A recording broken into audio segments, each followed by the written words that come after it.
নবীনগরের স্বাস্থ্য সহকারীদের পুনর্মিলনী ২০২৫ বর্ণিল আয়োজনে অনুষ্ঠিত। ব্রাহ্মণবাড়িয়ার নবীনগরে উপজেলার স্বাস্থ্য সহকারীদের উদ্যোগে অনুষ্ঠিত হয়েছে স্বাস্থ্য সহকারীদের পুনর্মিলনী ২০২৫। নবীনগর মহিলা ডিগ্রি কলেজের অডিটোরিয়ামে আয়োজিত অনুষ্ঠানে দীর্ঘদিন পর স্বাস্থ্য সহকারীদের মিলন মেলায় তৈরি হয় আনন্দ উচ্ছ্বাসের পরিবেশ। অনুষ্ঠানে স্বাস্থ্যসেবা ব্যবস্থার বিভিন্ন পর্যায়ের কর্মকর্তারা উপস্থিত থেকে মাঠ পর্যায়ে স্বাস্থ্য সহকারীদের অবদান তুলে ধরেন। হেলাল উদ্দিনের প্রতিবেদনে থাকছে বিস্তারিত। ব্রাহ্মণবাড়িয়ার নবীনগর উপজেলার স্বাস্থ্য সহকারীদের আয়োজনে স্বাস্থ্য সহকারীদের পুনর্মিলনী ২০২৫ অনুষ্ঠিত হয়েছে, যেখানে সকাল ১০টায় নবীনগর মহিলা ডিগ্রি কলেজের অডিটোরিয়ামে বর্ণিল আয়োজনের মাধ্যমে অনুষ্ঠান শুরু হয়। দীর্ঘদিন পর সহকর্মীদের একত্রিত হয়ে মিলিত হওয়ায় অংশগ্রহণকারীদের মধ্যে দেখা যায় উচ্ছ্বাস, সৌহার্দ্য এবং পেশাগত সম্পর্ক আরও জোরদার করার আনন্দঘন পরিবেশ।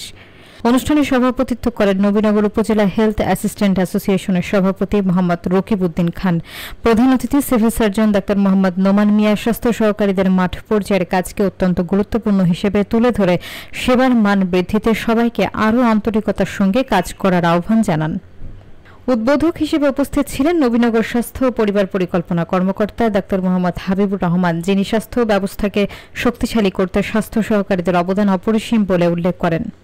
পুরো অনুষ্ঠান পরিচালনা করেন অ্যাসোসিয়েশনের সাধারণ সম্পাদক সাইফুল ইসলাম ফরহাদ। উষ্ণ পরিবেশে মতবিনিময় এবং অভিজ্ঞতা ভাগাভাগির মধ্য দিয়ে অনুষ্ঠানটি স্মরণীয় হয়ে ওঠে।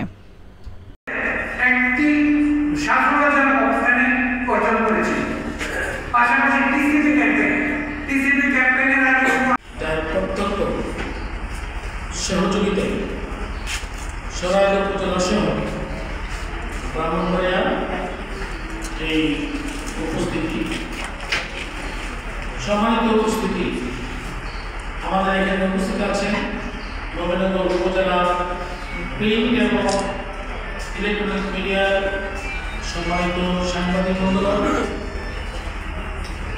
এবং ইতিপূর্বে যারা নেতৃত্ব আমাদের কাছে সহযোগিতা করার জন্য উপস্থিত হয়েছিলেন, তারা সহ স্বাস্থ্য মন্ত্রণালয়ের প্রাণ, যাদেরকে দিয়ে অতীতের বেশিরভাগ সরকার প্রধানগণ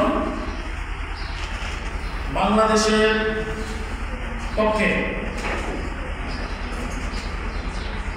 দক্ষিণ এশিয়া এবং আন্তর্জাতিক পর্যায়ে স্বাস্থ্য বিভাগের হাসপাতালে সকল রকমের খাবারের ব্যবস্থা করা আছে।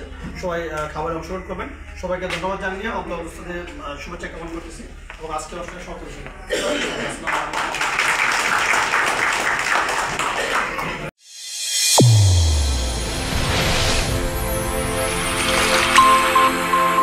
চ্যানেল A1 হৃদয়ের স্পন্দন।